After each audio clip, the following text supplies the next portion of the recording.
Bonjour à tous et bienvenue dans cette vidéo d'analyse technique sur l'indice du dollar américain. Alors nous voici sur le graphique hebdomadaire du DXY, donc de la représentation du dollar contre un panier de devises. Et vous avez les tracés que j'avais fait lors de ma dernière analyse de cet actif. Et donc vous aviez deux options qui étaient proposées. La première option qui était noire ici et qui était représentée par le label grisé. Donc on avait une première baisse notée petit a, une sorte de triangle ici pour le petit b. Donc vous voyez, il y a toujours le point d'interrogation pour voir si ça allait être validé ou pas. Et j'attendais donc, si c'était validé, une petite C à ce niveau-ci ou à ce niveau-là.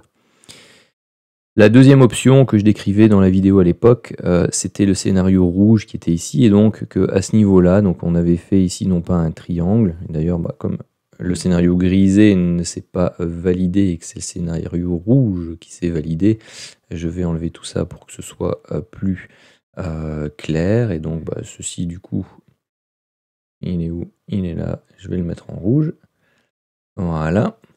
Et donc ici vous aviez eu une petite A, 3 temps pour une petite B, et puis une forte impulsion de nouveau pour une petite C, qui a donné la vague B ici rouge, tout simplement.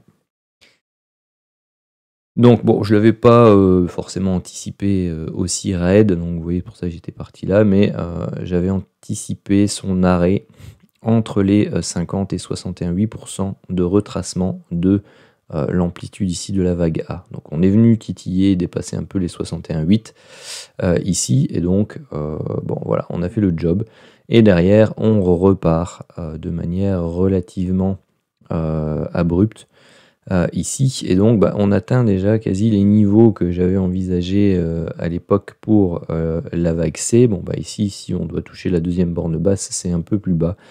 Mais donc vous voyez que donc le scénario rouge pour l'instant se déroule à merveille. Donc ça, je vais enlever également. Je vais vous mettre du coup les extensions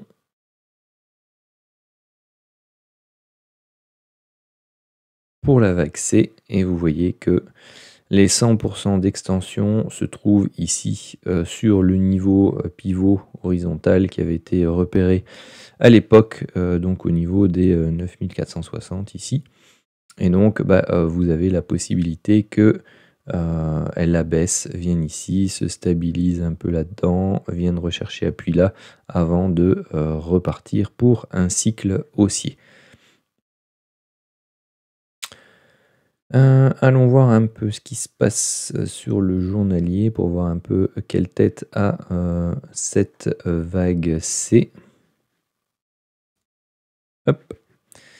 Alors, vous observez qu'on est déjà entré ici dans la partie survente au niveau des chandeliers japonais, hein, puisqu'ils sont colorés en noir maintenant.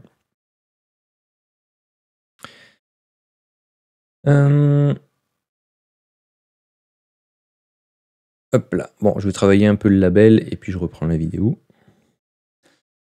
Voilà. Donc ici, le genre de setup que j'aime beaucoup, donc par rapport à l'enveloppe de Hull, donc on l'a traversé à la baisse, on a formé notre vague 1, on est venu la retester sans la dépasser, sans faire de nouveau plus haut par rapport à ce point-ci, donc vague 2, et ensuite derrière, eh bien, on a une succession ici de sous-vague 1, sous-vague 2, sous-vague 3, sous-vague 4, et là on travaille toujours la sous-vague 5, donc elle est peut-être terminée ici, et ce qui voudrait dire que donc la vague 3 serait terminée ici, donc on attend donc la validation d'une vague 4 pour une poursuite baissière, et pour les personnes qui n'ont pas eu l'occasion, que ce soit d'acheter l'euro face au dollar ou de vendre ici l'indice dollar, eh bien on va attendre tout simplement la phase de consolidation de vague 4, et une fois qu'on sera certain de la structure que veut prendre cette fameuse vague 4 ici.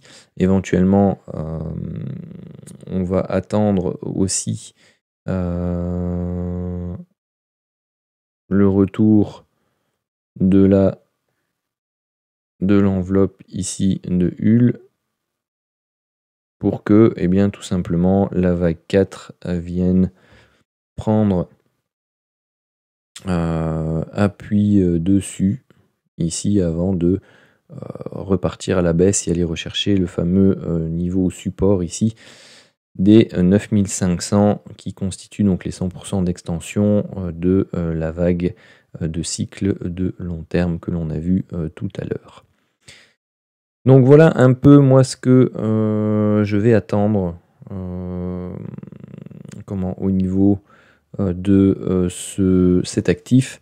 Bon, après la vague 4 peut tout à fait ici, ça c'est le cas idéal, hein, elle peut, bon ici, ça peut se subdiviser encore un peu, mais vous pouvez tout à fait avoir ici une tergiversation, une percée de l'enveloppe de Hull, celle-ci s'aplatit, et puis on peut avoir quelque chose comme ceci avant que celle-ci ne se remette effectivement à baisser et puis se réaplatir.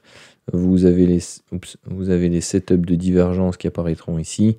Vous auriez un rebond, une percée, un retour sur l'enveloppe de Hull et puis hop, on repart à la hausse sur notre cher dollar américain. Voilà, c'est à peu près tout ce que j'avais à dire pour cet actif. Bien entendu, vous en tirerez les conséquences par rapport aux actifs qui sont libellés en dollars.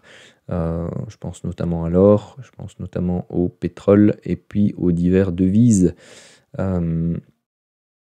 face au dollar américain. Donc si on tient compte uniquement de l'aspect dollar par rapport à l'or, bah oui, l'or arrive aussi sur des plus hauts de type vague 3. Donc elle devrait temporiser, corriger un peu, latéraliser pour constituer sa vague 4 et puis reprendre un cycle haussier pendant que le dollar lui reprend un cycle baissier. Et puis quand on arrivera sur ces zones-ci, si on les atteint au niveau de l'indice dollar, il sera temps de se poser des questions pour ceux qui possèdent de l'or. Parce que l'or aura très certainement atteint des objectifs qui dépasseront ou qui auront atteint les 3500 $, 3600 $ l'once, à peu de choses près sans doute. Et donc il faudra se poser la question de savoir s'il n'est pas temps à ce moment-là de prendre quelques bénéfices sur sa partie or du portefeuille. Voilà. Sur ce, je vous souhaite à tous une très bonne journée.